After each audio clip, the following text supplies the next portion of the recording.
Écoute-moi bien. Il y a des promesses que Dieu a déjà libérées sur ta vie, des paroles qui te suivent, des prophéties que tu portes depuis des années. Mais ce que beaucoup ignorent, c'est que ce n'est pas toujours le diable qui retarde l'accomplissement. Parfois, ce sont des portes que nous ouvrons nous-mêmes, sans le savoir. Des portes dangereuses, des portes qui volent ton énergie, ta foi, ta paix. Des portes qui t'éloignent de la destinée que Dieu a tracée pour toi. Aujourd'hui, je vais te révéler 7 portes que tu ne dois jamais ouvrir quand tu attends l'accomplissement d'une promesse. 7 pièges spirituels qui peuvent détruire ton miracle si tu n'es pas vigilant. Reste bien jusqu'à la fin. Parce que fermer ces portes peut être la clé qui active enfin ce que Dieu t'a promis. Abonnez-vous, aimez et partagez afin d'apporter l'évangile de Jésus-Christ aux nations, car il y aura plus de joie dans le ciel pour un seul pécheur qui se repent. Que la bénédiction de Dieu soit votre partage dans le nom puissant de Jésus-Christ. Amen. Quoi qu'il arrive dans la vallée, ne doute pas. Même s'il arrivait que tu restes seul, ne doute pas. Celui qui veut tout savoir risque d'écouter ce qui va le détruire. Des fois, il faut apprendre à boucher les oreilles. Pendant ce moment-là, ne cherche pas à savoir qui est celui qui est avec moi, qui est celui qui m'a abandonné, qui est l'ami qui ne m'appelle plus, qui est celui qui ne vient plus voir mes enfants. Tu n'as pas besoin de ça. Focalise-toi sur les promesses. Des 7 choses que tu ne dois jamais permettre. Des 7 portes à ne jamais ouvrir quand on attend l'accomplissement des promesses.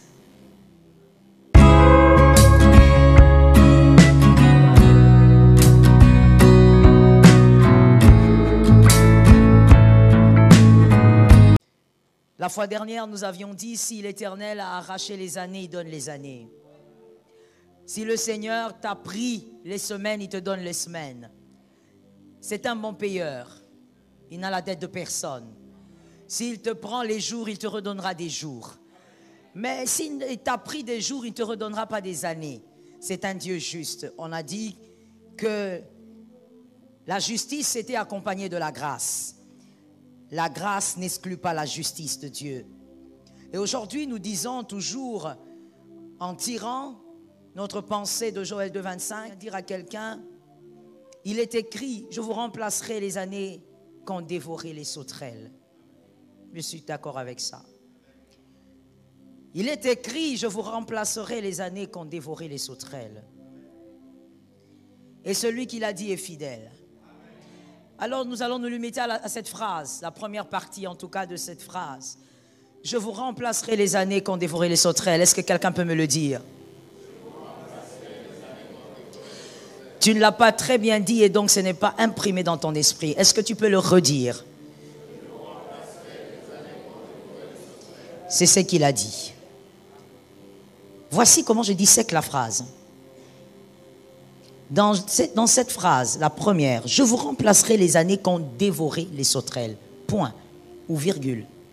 Arrêtons-nous là. Je vous remplacerai les années qu'ont dévoré les sauterelles. Cette phrase, c'est Dieu qui parle. Et il y a 2 temps conjugués. En tout cas en français. Je vous remplacerai. C'est le futur. Je vous remplacerai. Je vous remplacerai. Alors on écrit. Écrivons.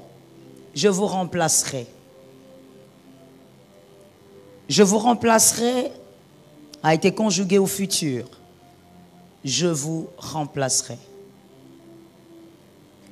Je vous remplacerai. C'est vous qui avez le premier? C'est ce qu'on a écrit? On a tout bouleversé, hein? Venez quand même avec ici. Je crois qu'on a tout bouleversé, mais ce n'est pas grave. Ça, c'est le futur. D'accord? On reste avec ça. Je vous remplacerai. Donc, le remboursement. Et ça, c'est le futur. Vous pouvez vous pousser juste un peu? Merci. Levez un peu mieux, comme ça, on voit. Ça, c'est le futur. Donc, lorsque nous lisons cette phrase, cette partie a été conjuguée au futur. Ici, j'aimerais préciser que je voudrais expliquer cette pensée du Seigneur selon le projet de Dieu sur chaque individu et non son sens prophétique. Son sens prophétique a déjà été accompli en Christ. Ce n'est pas de ça qu'il s'agit, mais je parle de ce verset dans le sens de la promesse que Dieu a faite à chaque individu. Donc il s'agit de toi. Que quelqu'un dise il s'agit de moi.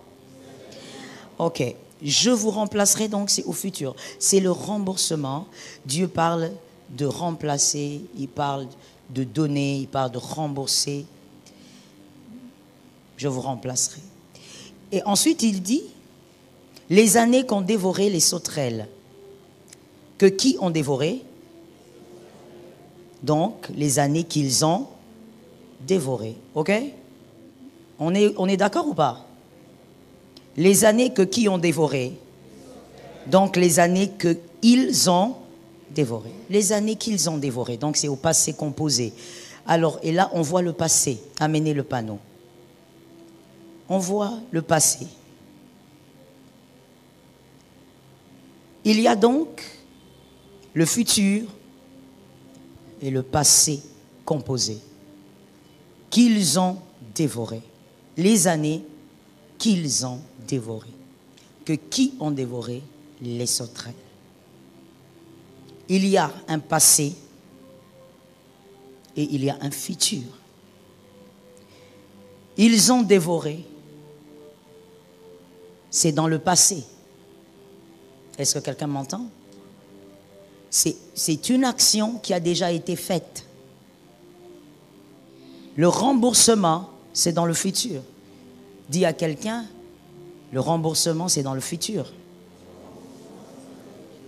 Dis à quelqu'un d'autre, le remboursement, c'est dans le futur. Voilà. Nous avons donc le passé et le futur. Et entre le passé et le futur, il y a un temps qui est au milieu, qui est appelé le présent. Et c'est là où vous êtes. Vous êtes ici. Nous sommes ici. Pendant ce temps, dans le présent, nous sommes ni dans l'instant où les choses sont dévorées, nous ne sommes pas non plus dans le temps du remboursement. Nous sommes dans le présent, où ni ceci est fait, ni celui-là est fait. Ça a déjà été fait et ça c'est à venir. Et donc nous sommes dans un présent où nous faisons quoi en réalité? Merci, vous êtes incroyables. Nous attendons. Nous sommes dans un présent où nous attendons. Dis à ton frère, nous attendons. Nous ne sommes pas en train de subir la dévastation parce que ça a déjà eu lieu. Que Dieu a promis. J'insiste en disant, je ne parle pas du sens prophétique de ce verset, je parle du sens où Dieu fait la promesse pour chaque individu. Que quelqu'un dise les promesses individuelles. Et donc, dans l'optique des promesses individuelles, nous avons déjà vécu la dévastation, on attend l'accomplissement, nous sommes dans un présent, nous attendons. Nous attendons. Voici ce qui est écrit. Jonas 4, 5. Jonas 4, 5. Jonas 4, 5 dit ceci. Jonas sortit de la ville et s'assit à l'est de la ville. Là, il s'est fait une cabane et s'y tint à l'ombre en entendant de voir ce qui arriverait dans la ville. Je reprends la parole. Jonas 4,5. Jonas sortit de la ville et s'assit à l'est de la ville. Là, il se fit une cabane et s'y tint à l'ombre en entendant de voir ce qui arriverait dans la ville. Amen. Jonas s'assit. Et il s'est assis pourquoi? Parce qu'il attendait voir ce que Dieu avait promis qui allait arriver dans la ville. Il est allé s'asseoir. Que quelqu'un me dise, s'asseoir. Dis à quelqu'un d'autre, s'asseoir. Dis à celui qui est plus proche, il faut s'asseoir.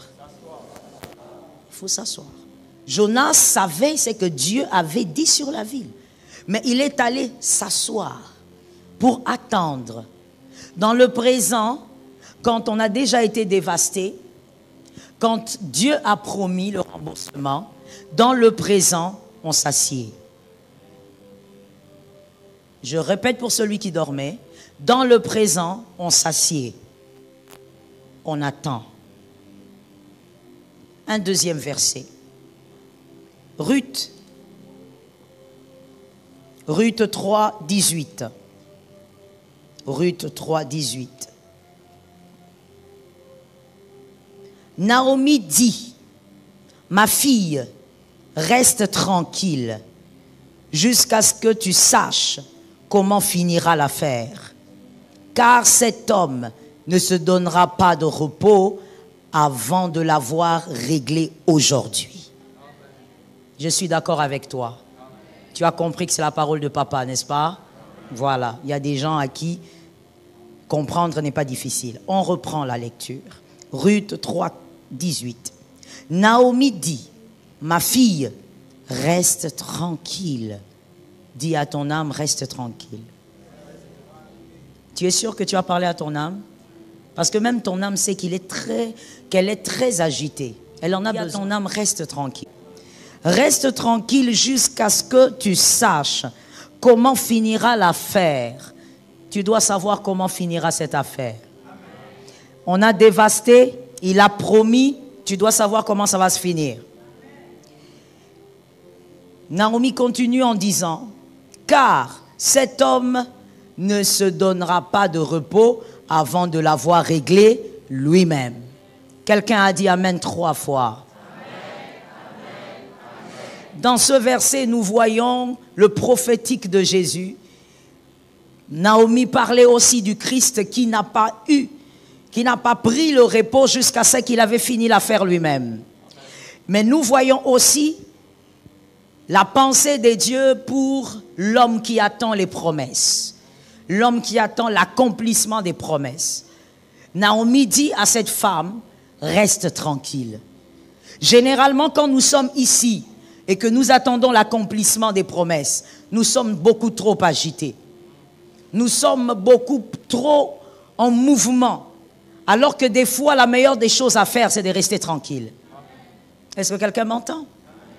L'être humain pense que lorsqu'il est agité, c'est là qu'on appelle courage. Ça, ce n'est pas le courage, c'est une perte de temps. Le courage, c'est de faire ce qu'il faut faire au moment où il le faut pour avoir des résultats. Le courage, c'est même au-delà, c'est faire ce qu'il faut faire même quand ce n'est pas le moment parce qu'on cherche des résultats. C'est ça le courage, mon frère. Le courage, ce n'est pas de transpirer pour rien. On ne gaspille pas l'énergie de sa vie. J'attends un amen. On ne gaspille pas la force de sa vie. On ne gaspille pas le temps de sa vie. Lorsqu'on attend l'accomplissement, on ne s'agite pas, on est tranquille et on attend. Est-ce que quelqu'un m'entend très bien? Dis à ton âme, je dois me tranquilliser. Dis encore à ton âme, je dois me tranquilliser. Oui, parce que je sais qu'après ce culte, ton âme va encore s'agiter. Donc, il faut qu'il t'écoute beaucoup ce matin. Merci, mes fils. Et donc, nous voyons qu'il y a le présent qui nous oblige, la tranquillité, qui nous impose une certaine attitude. Nous devons nous asseoir et attendre.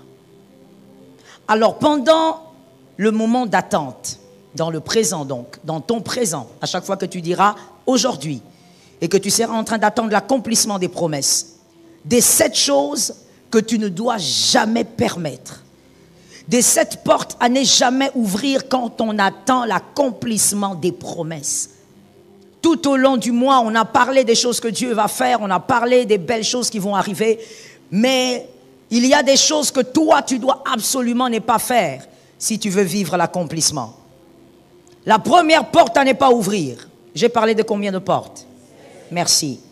La première porte à ne pas ouvrir, et je n'ai pas à rappeler dans cette assemblée, nous savons que nous écrivons tous. La première porte à ne pas ouvrir, le chagrin. Le chagrin. Le chagrin est la première porte à ne pas ouvrir. Lorsqu'on attend, il faut éviter cette porte. Le chagrin. Le chagrin ne paye pas. Le chagrin ne résout aucun problème. Le chagrin n'est pas, je veux vraiment que tu écrives ça et que tu retiennes pour la vie, le chagrin n'est pas une forme de maturité. Il y a même des gens qui pensent que le chagrin est une forme de maturité. Tu entres dans ta chambre, tu t'enfermes, tu es totalement abattu, tu as un cœur très lourd et tu crois que c'est une forme de conscience, que c'est une forme de maturité. Parce que tu attends, parce que tu ne vois rien de concret. Je dis, le chagrin n'est pas une porte à ouvrir pendant les moments d'attente. Cet amen n'est pas normal. Même si tu es rempli de chagrin, dis un amen que tu guérisses. Le chagrin, il ne faut pas ouvrir cette porte. Une porte à ne jamais ouvrir. Le chagrin vous détruit. Le chagrin vous tue. Et je pense même que les médecins seront d'accord avec moi, qu'un cœur qui est rempli de chagrin et qui est toujours chagriné, c'est un cœur qui finira par tomber malade. Tu finiras par tomber malade physiquement. Ce n'est pas en vain que la Bible dit « Soyez toujours joyeux ». Non, je ne suis pas joyeux quand je suis béni. En tout cas, béni à ton sens.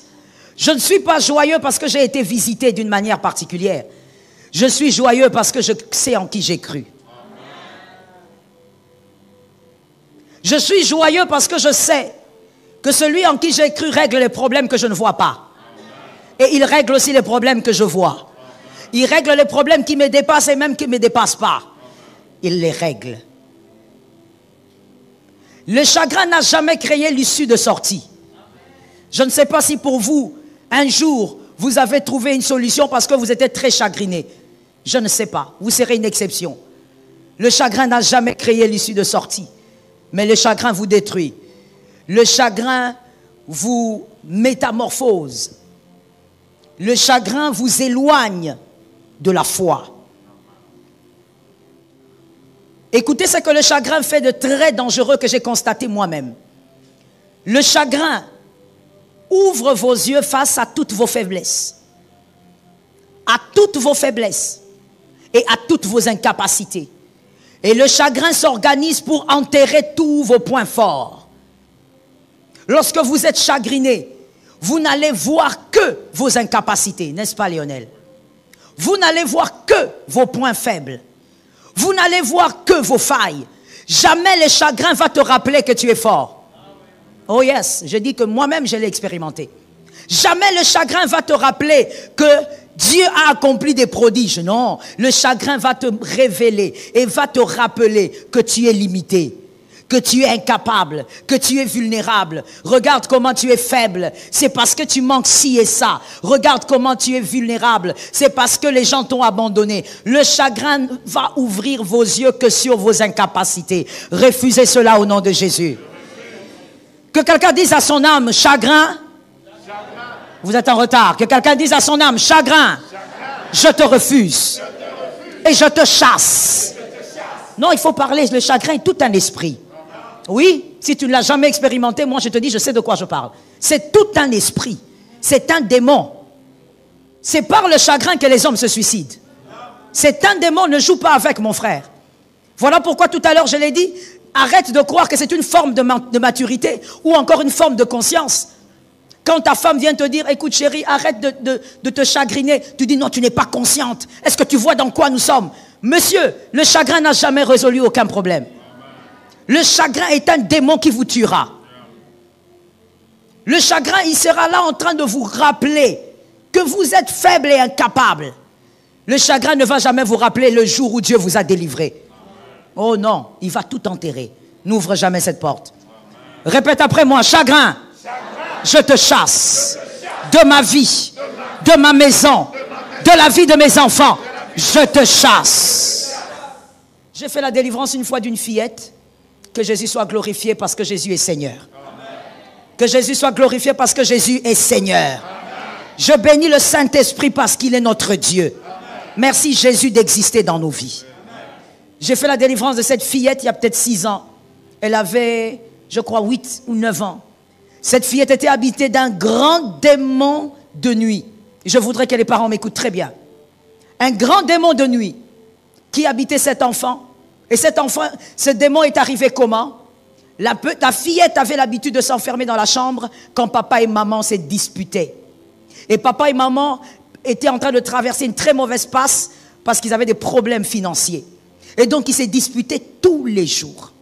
Et c'était toujours à haute voix, ils s'insultaient, des paroles vraiment méchantes. Et la fille se réfugiait toujours dans sa chambre. Qu'est-ce que les parents se disent généralement? C'est un enfant. Elle n'entend pas. Elle ne voit pas. Ce sont des choses d'adultes. Elle ne comprend pas. Alors la fille, pendant qu'elle s'est réfugiée dans la chambre, un jour, elle a dit, j'ai besoin d'un ami. J'ai besoin d'un ami. Et elle s'est créée son ami imaginaire.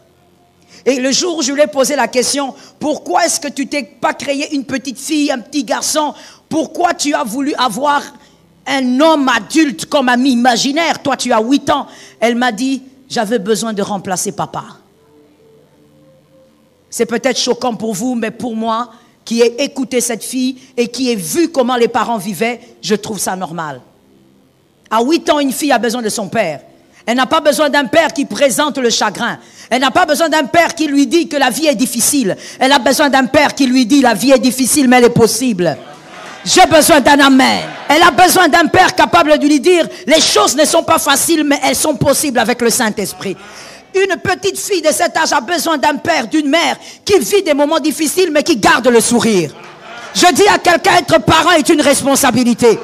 Je ne sais pas pourquoi je le dis, mais je crois que je m'adresse à quelqu'un. Donne-moi un amen normal. Être parent est une responsabilité.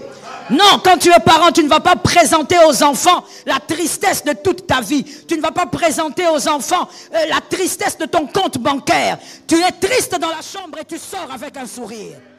Tu es responsable de tes enfants. La petite a dit, j'avais besoin de remplacer papa. Et cet homme de nuit venait toutes les nuits violer cette fille. C'est seulement quand les choses s'aggravent que les parents se réveillent. C'est seulement quand les choses s'aggravent que les parents se rendent compte qu'ils étaient en train de créer une atmosphère diabolique dans la maison. Je dis à quelqu'un, chasse le chagrin. Que ça sorte de ta maison. Que quelqu'un répète avec moi, chagrin. Tu sors de ma vie. Et tu sors de la vie de mes enfants. Merci Saint-Esprit.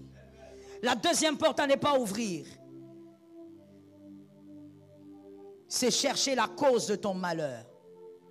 La cause de ton malheur. C'est la deuxième porte à ne pas ouvrir. Lorsque tu es dans les moments d'attente, certainement toutes les personnes ne te soutiendront pas. Certainement qu'il y a des gens qui t'abandonneront. Certainement qu'il y a des gens qui vont te critiquer. Parce que ces moments d'attente peuvent être des moments de paix, mais ça peut aussi être des moments de difficulté pendant que tu attends l'accomplissement. Alors pendant ce moment, s'il te plaît, ne cherche pas qui est la cause de ton malheur. Ne cherche pas qui t'a fait quoi. Ne cherche pas qui a critiqué où. J'avais dit la semaine, pendant la montagne de prière, lorsqu'on parlait de l'autel de Caïn, celui qui veut tout savoir risque d'écouter ce qui va le détruire. Des fois, il faut apprendre à boucher les oreilles. Pendant ce moment-là, ne cherche pas à savoir qui est celui qui est avec moi, qui est celui qui m'a abandonné, qui est l'ami qui ne m'appelle plus, qui est celui qui ne vient plus voir mes enfants. Tu n'as pas besoin de ça. Focalise-toi sur les promesses. Cet amen n'est pas normal. Focalise-toi sur les promesses. N'ouvre jamais cette porte. Je dis jamais. N'ouvre jamais cette porte pendant les moments d'attente. Ne sois pas là en train de regarder. Pendant que je traverse ces moments difficiles, regarde comment Jean-Luc me dédaigne. Regarde comment tel me regarde. Regarde celui-là, il ne me salue plus avec respect. Mon frère, tu n'as pas besoin de ça.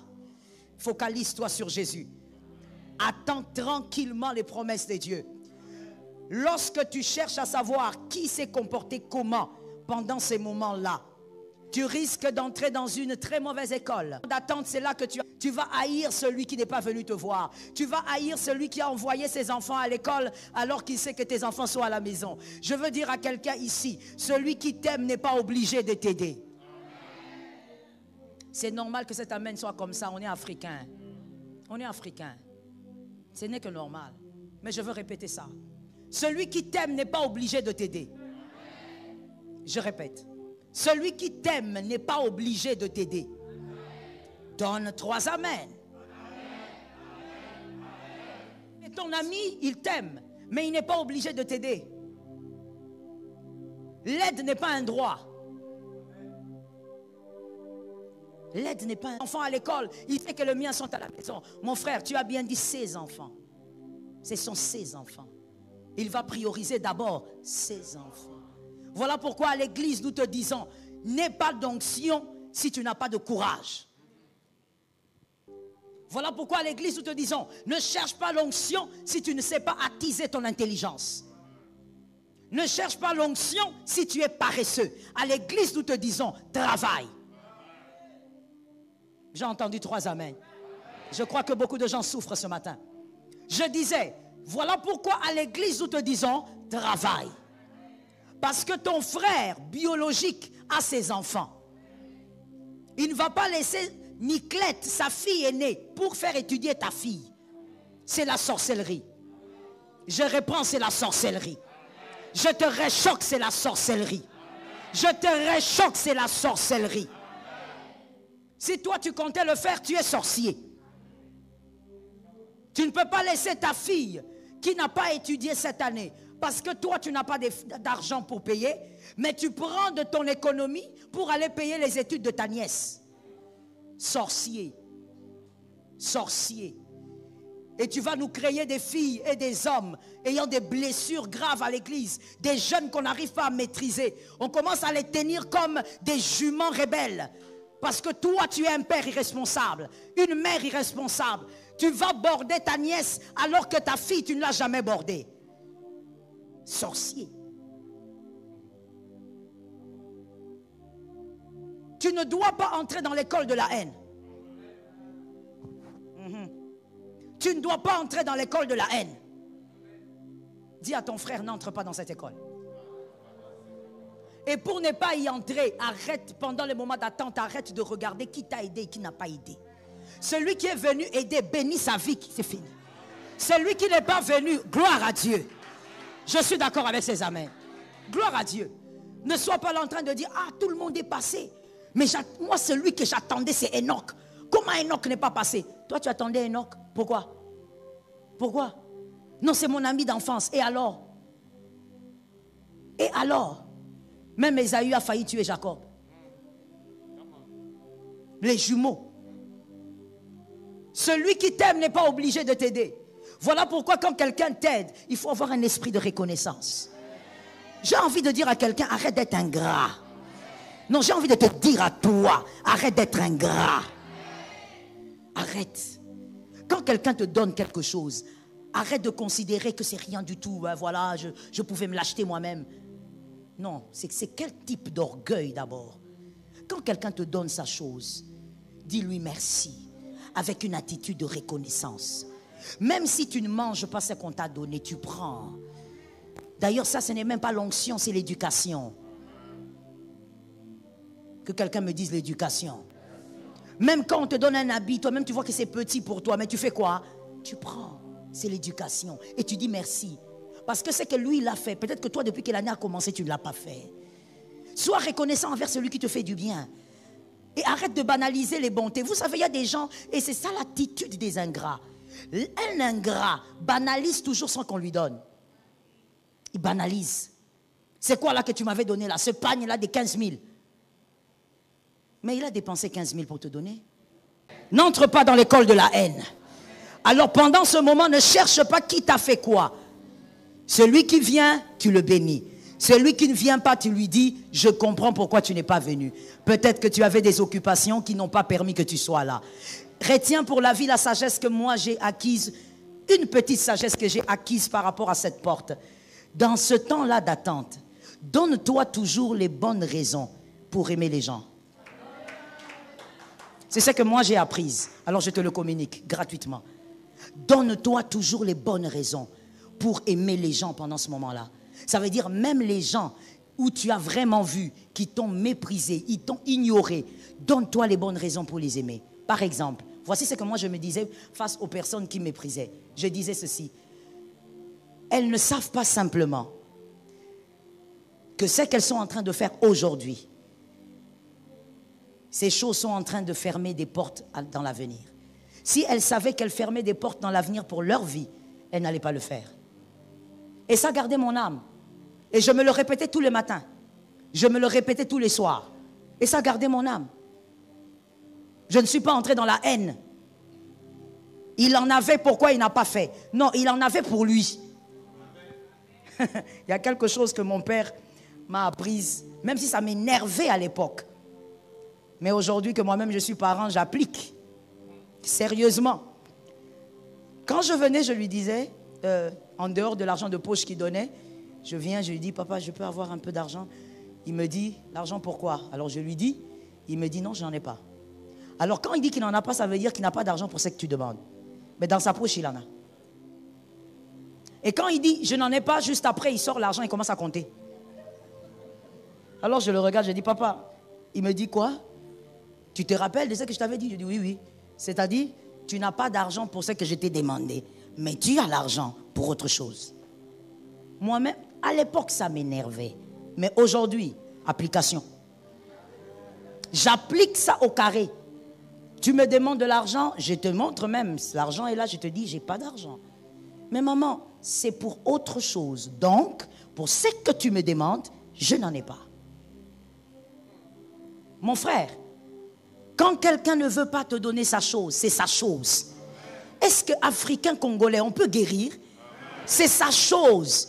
Il n'est pas obligé. Oh non, je lui ai demandé, mais j'ai même vu qu'il en avait, sa poche était gonflée. C'est sa chose. Il est libre de ne pas te donner ça. Et ce n'est pas un problème d'amour fraternel. Il a aussi des besoins.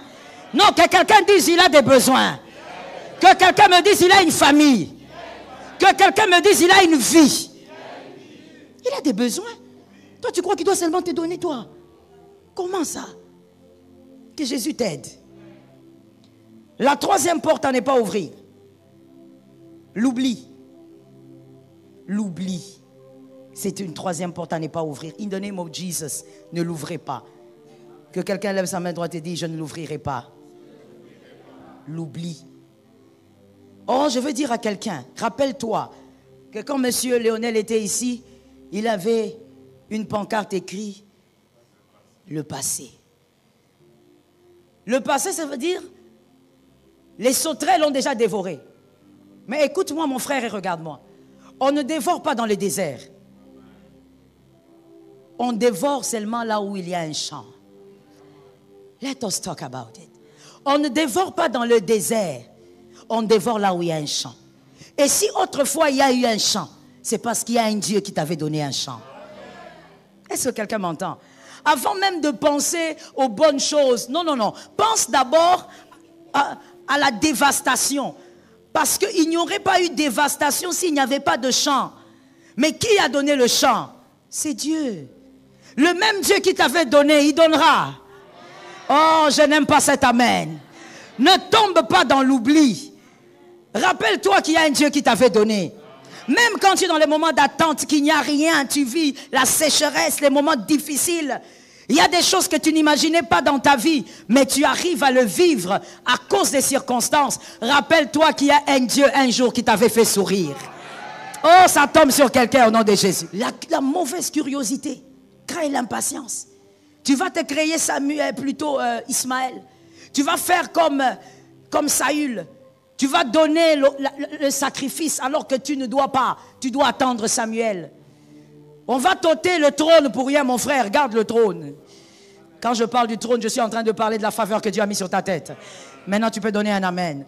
Garde ton trône, mon frère. Dieu va t'arracher ça pour rien. Tu viens à l'église, tu commences à regarder partout. Les yeux comme ça, partout. Gauche, droite, gauche, droite. Pourquoi lui? Ah, il a acheté une autre voiture. Quand est-ce que moi je vais acheter? Mon frère, tu es en course avec qui? Donne-moi le nom avec qui tu es en course. Tu cours avec qui? Calme-toi. Que l'Éternel t'amène à vivre le temps d'attente dans la tranquillité. Comme on l'a lu ici. Sois tranquille, dis à ton âme, soyons tranquilles. Oui. L'impatience va t'amener à commettre trop d'erreurs. Écoute-moi bien, retiens pour la vie. L'impatience va t'amener à envier une terre que tu ne dois pas envier. Un territoire que tu ne devrais pas envier. Et quand on envie un territoire qu'on ne doit pas envier, on se fait violer par les incirconcis. Tu vas devenir comme Dina, la seule fille de Jacob. Jacob, qu'est-ce qui est arrivé à ta famille? Qu'est-ce qui a frappé ta famille? Non seulement tu as des menteurs, mais la seule fille que Dieu t'a donnée a été violée par des incirconcis. Mais pourquoi Dina a été violée? Parce qu'elle avait une mauvaise curiosité. Elle voulait voir, elle est allée envier un autre territoire. Reste calme là où tu es, attends Dieu. J'aime ce que tu as dit là. Dieu viendra là où tu es. Élève seulement ta foi, il va venir là où tu es. Là où il y a la foi, Jésus localise le lieu, il vient manger. Il viendra dîner chez toi, reste calme, élève la foi. On va te violer par des incirconcis. Qu'est-ce que j'ai envie de dire quand je dis violer par les incirconcis? Les personnes qui ne croient pas en ton Dieu vont t'arracher ta faveur, vont t'arracher l'accomplissement de tes promesses. Les personnes que tu écoutes, les personnes que tu regardes, voilà pourquoi la Bible a dit, n'enviez pas la prospérité des païens. N'enviez pas. Oh, eux-mêmes, ils ne prient pas. Regarde comment ils sont. La Bible a déjà réglé ça. La Bible a dit n'envie pas. Donne un amen. Surtout vous les jeunes là-bas. Oh non, d'ailleurs, ils ne vont même pas à l'église. Ils ne servent même pas Dieu. Regarde leur vie. La Bible dit n'enviez pas les païens. N'enviez pas leur prospérité. Leur postérité, leur prospérité. N'enviez pas. Mon frère, calme-toi. Va au rythme de Dieu. Si tu sens que ton cœur chauffe, prie. Parce que c'est humain. À un moment, ton cœur peut chauffer. Tu deviens impatient, impatiente. Dis au Saint-Esprit, aide-moi à me calmer. Parce que là, je commence vraiment à me sentir mal. Je vois que tout le monde, leur vie, ça va. Les gens s'épanouissent, mais moi, je suis là. Rien ne marche. Vraiment, je sens que je commence à perdre patience. Le Saint-Esprit est un ami. Dis-lui ce que tu ressens. Il va te calmer. Il va te donner des phrases et il va te calmer. Ne va pas prendre Ismaël. Ismaël, jusqu'aujourd'hui, est un problème pour tout le monde. Jusqu'aujourd'hui. L'âne sauvage est un problème pour tout le monde. C'est l'impatience qui crée ça. Cinquième chose à ne pas faire. Cinquième porte à ne pas ouvrir. Avoir honte de sa vie. Avoir honte de sa vie. N'ayez jamais honte de votre vie. Oh, comme j'ai envie de venir là où tu es, de m'asseoir en face de toi et de te parler. N'ayez jamais honte de votre vie. Jamais. Peu importe ce que vous vivez, n'ayez jamais honte. Vivez toujours la tête haute. Un homme fort, une femme forte, c'est celle qui élève la tête dans la vallée. Pas au sommet. Au sommet, tout le monde t'acclame. Tu vas lever la tête.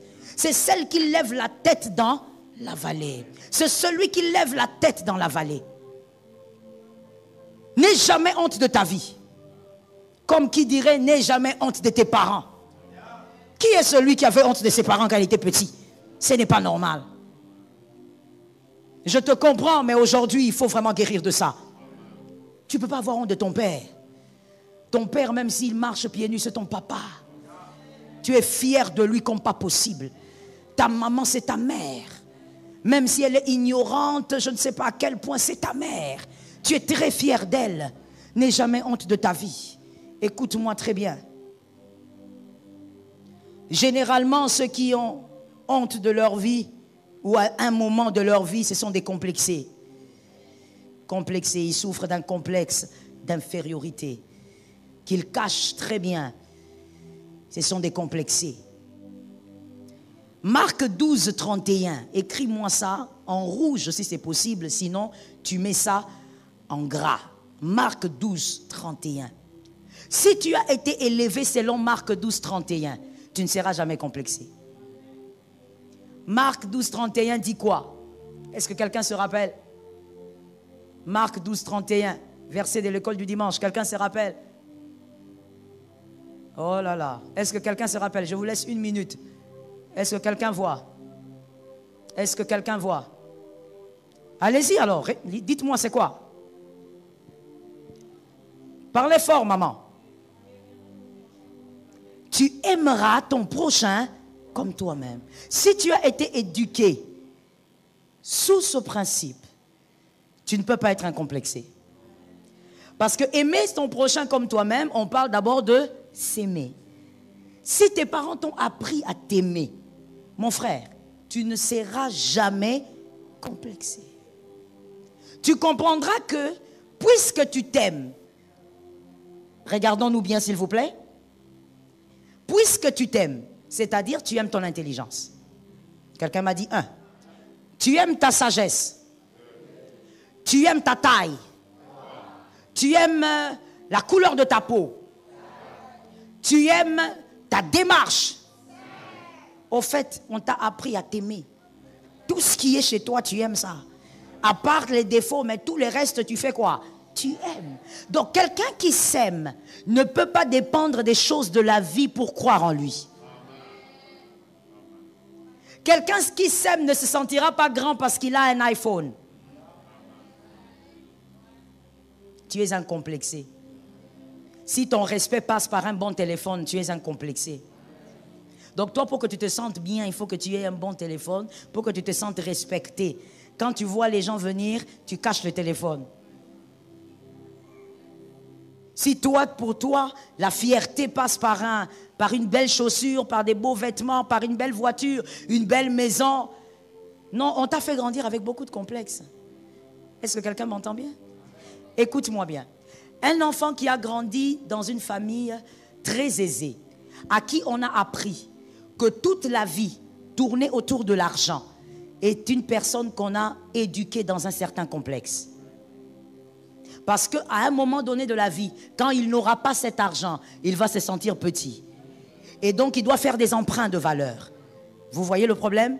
Un enfant aussi qui a grandi dans une famille très très modeste, entre guillemets, dans la pauvreté, à qui on a appris que si tu n'as pas ce que les autres ont, c'est-à-dire l'argent, tu n'es rien dans la vie. C'est un garçon aussi ou une fille qui a le même complexe que ce que l'autre enfant a vécu, mais dans une famille aisée. Il y aura le même résultat. Les deux ont un système de pensée. L'argent répond. Et donc, quand il n'y aura pas ça, il y aura un grand problème. Ils seront obligés de faire des emprunts de valeur.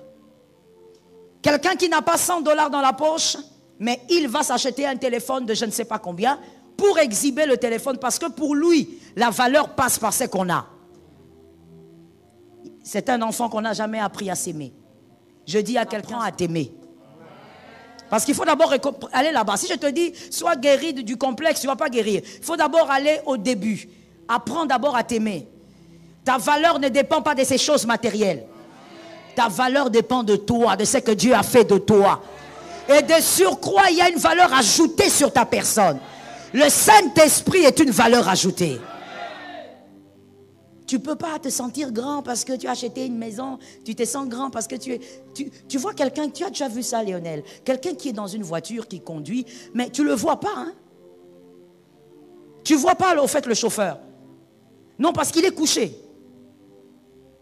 Il se sent tellement grand que lui, il roule couché. Ah, maintenant vous avez compris. Ah, ok. Il roule couché et il tient le volant. Tu ne vois que les doigts. Tu ne le vois pas. Il se sent grand. Juste à cause d'une voiture. Même si elle a coûté 300, 400 000. Juste à cause d'une voiture. C'est un grand complexé. La valeur d'un homme ne passe pas par ces choses-là. Je dis à une sœur célibataire que Dieu te délivre de ce genre d'homme. Ne choisis jamais un homme comme ça. Tu vas souffrir. Monsieur, ne choisis jamais une femme qui réfléchit comme ça. Tu vas souffrir. Aime ta vie. Dans la vallée, ta vie a de la valeur. Sois fier de ce que Dieu a fait de toi jusqu'ici. Est-ce que quelqu'un m'entend très bien? Il y a deux choses à retenir pour la vie, que moi aussi j'ai apprises. C'est qu'à ce niveau, c'est une porte déjà à ne pas ouvrir. Par rapport à sa vie, il faut être fier de ce que Dieu a fait de toi et sois fier de ce que tu as fait de ta propre vie. Est-ce que quelqu'un m'entend? C'est ça, en fait, s'aimer, non? Aime ton prochain comme toi-même. Il n'y a pas que Dieu, mais il faut aussi être fier de ce que tu as fait de ta vie. Ah oui, tu regardes, tu dis, ouais, I made it. Je l'ai fait. J'ai été capable de le faire. Beaucoup de personnes à ma place ne l'auraient pas fait. Certaines personnes auraient commis telle erreur. Mais moi, je l'ai fait. Tu dois aussi être fier de ce que tu es devenu. Cet amen n'est pas normal. Je cherche les personnes qui s'aiment. Est-ce qu'il y a des gens qui s'aiment dans cette salle? Oui, marche toujours avec les deux. Sois fier de ce que Dieu a fait et sois fier de ce que toi-même tu as fait. Est-ce que quelqu'un m'entend bien? N'ouvre jamais cette porte. Quantième porte maintenant? La jalousie. La jalousie. Sois délivré de la jalousie. Sois libéré de la jalousie. N'ouvre jamais cette porte au nom de Jésus. Que quelqu'un dise à son âme, jalousie, quitte-moi. Au nom de Jésus. La jalousie. La jalousie se dissimule très bien. Elle se cache très bien. Surtout quand c'est quelqu'un d'intelligent. Oh, on est fini. Vous ne saurez pas qu'il est jaloux, mais c'est un grand jaloux. La jalousie. Lorsqu'on est dans les moments d'attente, s'il vous plaît, ne soyez pas jaloux de ceux qui avancent. Cet amen m'a fait du bien. S'il vous plaît, pendant les moments d'attente, ne soyez pas jaloux de ceux qui vivent des choses que vous ne vivez pas. Voilà pourquoi dans cette communauté, nous disons, nous célébrons ce qui est bien. Lorsqu'une chose est bien faite, nous la célébrons. Ce que tu célèbres finit par te visiter. Oui, c'est notre devise. Nous célébrons. Pendant les moments d'attente, ma soeur, tu attends que Dieu te visite, je ne sais pas pourquoi. Quand tu vois que ce que tu attends est tombé chez l'autre, va célébrer. Va célébrer ça. Va dire, oh Dieu t'a fait du bien. Va célébrer. Lionel, tu attends que Dieu t'élève, tu attends que Dieu, tu apprends que Dieu a promu un frère ici. Va, donne-lui un sucré. Tu célèbres. Tu te guéris de la haine, de la jalousie. Tu t'éloignes de la jalousie. La jalousie se cache très bien. Tu vas peut-être pas le dire, mais tes yeux vont parler. Tu vois quelqu'un passer devant avec ce que toi tu cherches. On célèbre la personne, toi tu es là. Et ça fait 5 ans que tu attends. Ça fait 15 ans. Tu dis, Seigneur, pourquoi? Pourquoi elle est là? Elle est venue après moi. Pourquoi elle a ce travail? Moi, j'attends toujours. Est-ce que tu ne me vois pas? Il te voit. Mais il veut que ton cœur soit un cœur à l'image de Dieu. Sois guéri de la jalousie. Celui qui avance, nous le bénissons. Celui qui a un bon travail, nous disons deuxième bon travail. Celui qui a été promu, nous disons une autre promotion. Celui qui a eu des jumeaux, nous disons des triplés. Nous bénissons les personnes qui avancent. Guéri de la jalousie. Quand tu sens toi-même un petit picotement, pincement, commence à prier. Seigneur, je suis mal à l'aise. Je suis mal à l'aise parce que j'ai vu quelqu'un faire tel travail mieux que moi. Guéris-moi, Jésus. Je ne peux pas être comme ça. Je refuse d'avoir le cœur du diable. Commence à me guérir, Jésus. J'ai commencé à jalouser la sœur là depuis qu'elle commence à bien s'habiller. Alors que quand elle souffrait ici, nous tous on la voyait. Je voulais seulement te dire que frère, des fois quand Dieu te donne tes choses, tu n'as pas envie à côté. Il sait pourquoi il t'a donné ça. Et ce qu'il t'a donné, c'est ce qu'il te faut. Guéris de la jalousie. Quand on célèbre quelqu'un, sois habitué à la célébration. Il y a des gens même ici, quand on célèbre quelqu'un, on dit, oh, on remercie beaucoup le pasteur Marianne pour ce qu'elle a fait, tout ça, pour sa manière de chanter. Tu vois les gens, surtout les femmes, hein, la tête en train de bouger comme ça, comme si ça pesait. Tu n'as pas la culture de la célébration. Ton cœur sera toujours visité par la jalousie. Sois délivré de la jalousie. La dernière porte à ne pas ouvrir, est-ce qu'on peut finir avec ça? Le doute. Ne doutez jamais. Oh, ne doutez jamais. Quoi qu'il arrive dans la vallée, ne doute pas. Même s'il arrivait que tu restes seul, ne doute pas. Et Dieu parle de quoi? Ne doute pas de 2 choses. Premièrement, ne doute pas de Dieu, please. Ne doute jamais de Dieu. Même si ton papa te lâchait, ne doute pas de Dieu. Cet amen est bizarre, j'ai besoin d'un amen. Je parle de l'homme de ma vie. Je dis ne doute pas de Dieu. Ne doute jamais de Dieu. Même si la mère te lâchait, ne doute pas de Dieu. Même si moi je te critique, ne doute pas de Dieu. Quoi qu'il arrive dans la vallée, ne doute pas. Ne doute pas de Dieu. Moi je peux te lâcher, je suis humaine. Moi je peux te critiquer, je suis humaine. Mais lui ne le fera jamais. Dans la vallée, il sera avec toi. Dans les moments difficiles, il te portera. Lorsque tu ne marcheras pas, il te mettra au dos. Ne doute jamais de Dieu. Tu vas douter de Dieu pourquoi? Parce que tu as fait quoi? Parce que tu as enterré qui? Tu vas douter de Dieu. Pourquoi? Ne doute jamais. Ce que lui est capable de faire, ce sont des choses que nous ne pouvons même pas expliquer. Ah, ne doute jamais de Dieu. My God. Dans une émission dernièrement, je crois que c'était cette semaine, on m'a posé la question: qu'est-ce que vous avez perdu depuis que vous avez commencé à servir le Seigneur? J'ai dit à cet homme, à ce journaliste, les choses que j'ai perdues qui m'ont fait le plus mal, ce sont les humains. J'ai perdu des gens exceptionnels. Je pensais qu'en servant le Seigneur, à chaque fois que Dieu allait me prendre quelqu'un, il allait me dire. Mais ça n'a pas été le cas. J'ai perdu des humains. Et ce sont des pertes que je ne peux pas comparer, mesurer. Mais tu sais, mon frère, même pendant ce moment-là, le Saint-Esprit me disait, ne doute pas de Dieu. Je ne pouvais pas douter de Dieu. Tu ne doutes pas de Dieu parce que quoi? Un homme t'a quitté. Ma soeur, tu es aventurière. Tu as tout ce que je t'ai dit là. Hein? Pour toi, ton cas, c'est que tu es qui? C'est tout. Point. On ne va même pas t'envoyer le Saint-Esprit chez toi. Tu es aventurière. Le Saint-Esprit va venir, il va dire, mais je perds mon temps ici, ça ne sert à rien. Tu es aventurière. Tu es là encore, tu es en train de pleurer. Ah, moi, vraiment, l'église, je ne saurais plus. J'en peux plus. J'en peux plus. Jacques m'a quitté. Qu'il te quitte encore. Qu'il te quitte au carré. Toi, tu veux abandonner Dieu à cause d'un homme.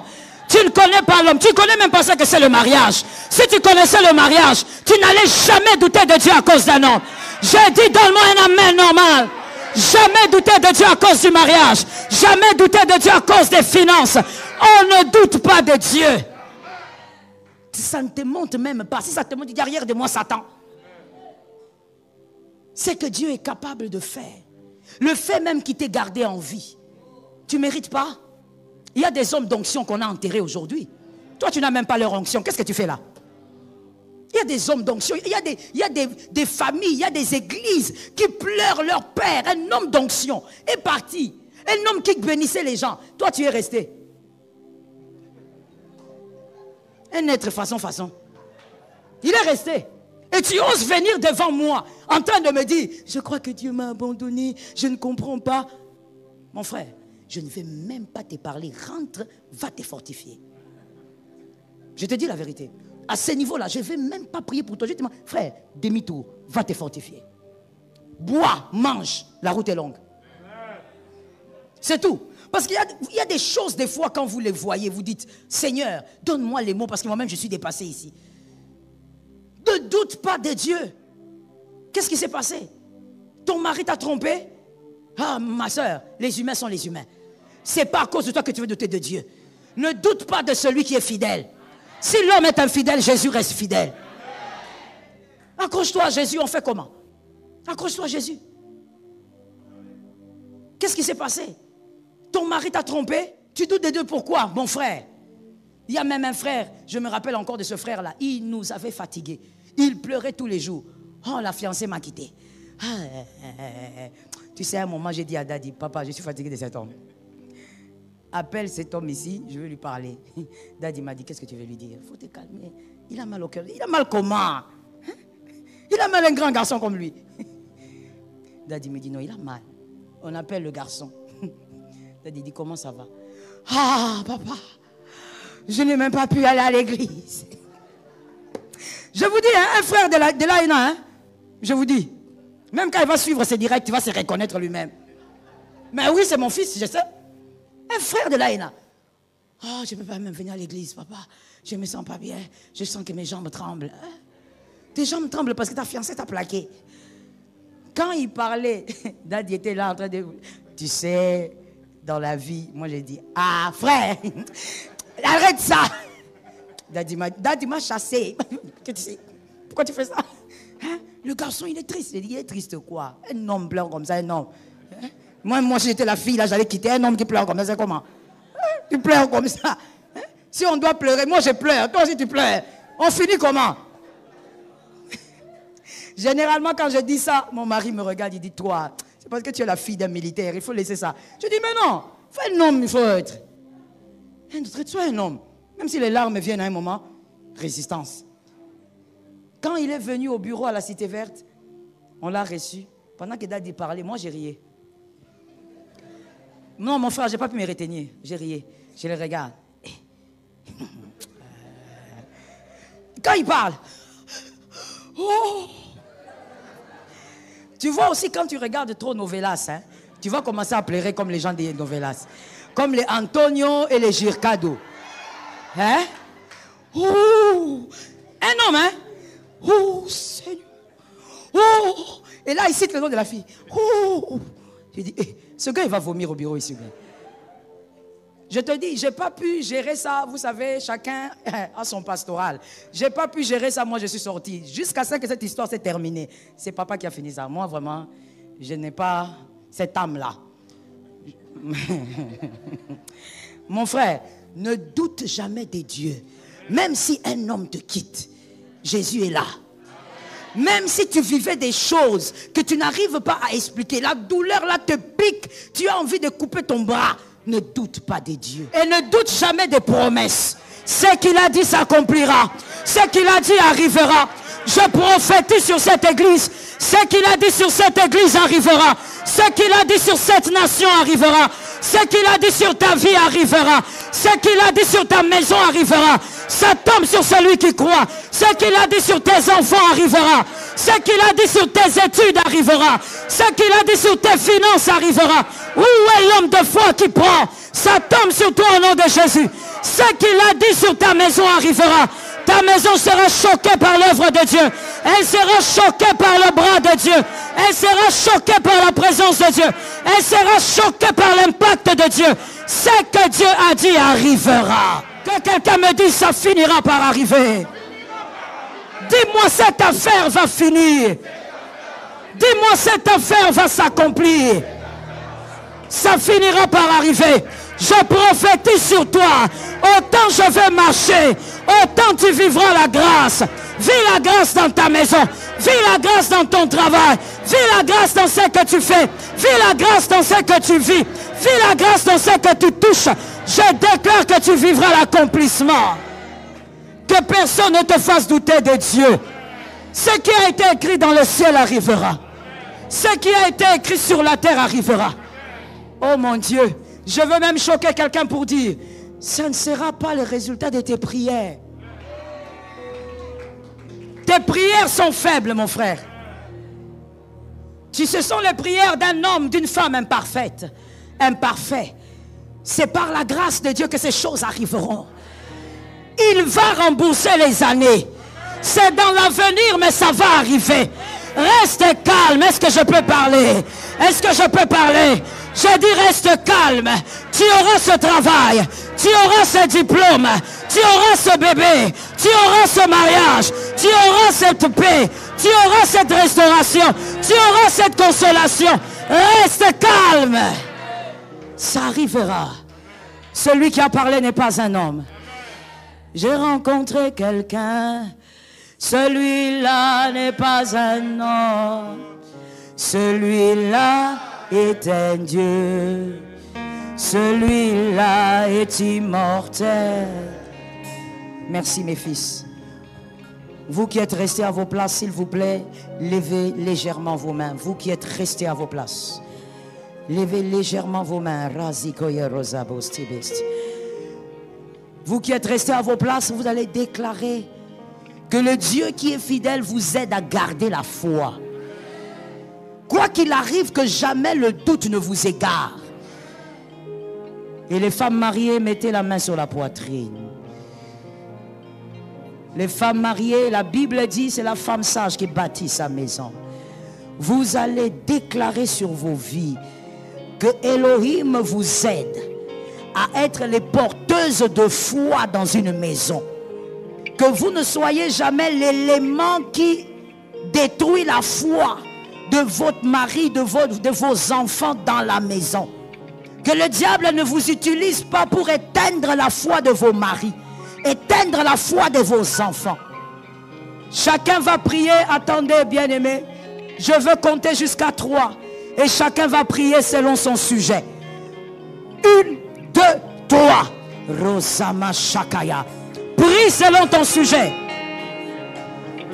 Si tu n'es pas une femme mariée, prie que Dieu t'aide à garder la foi. Dans la vallée, que tu gardes la foi. Quoi qu'il arrive,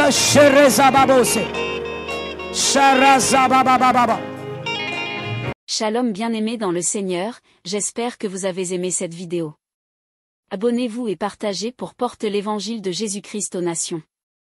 Merci de faire partie de notre famille merveilleuse Jésus-Christ. Que Dieu vous bénisse abondamment.